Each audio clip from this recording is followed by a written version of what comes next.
Okay, everybody, here we have, these are very common in the newer model Explorers, like 15 to 18, and Edges. These are very common in Edges as well. So, in these ones, you have a little lever right here.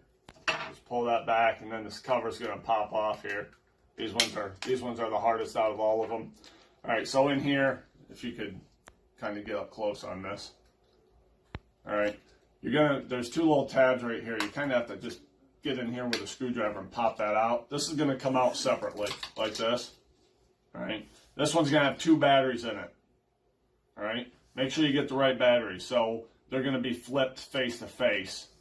So all you're going to do is pop this battery out. These are 2025, CR 2025 is the battery that goes in these ones here. Okay. You're going to see this little white separator here. All I do is move that to the side, and there's another battery underneath it. Now you see that these batteries go face to face. All right.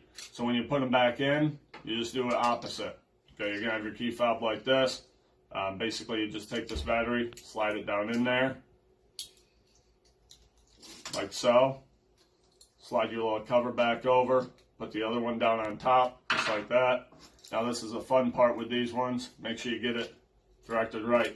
You want to put the bottom part in here first, down in here like this, and then the top is just going to pop back in like that. All right, then you take your little cover, set that down in here like so, right here, match it back up, pop it down, you're good to go. Kightlinger Motors.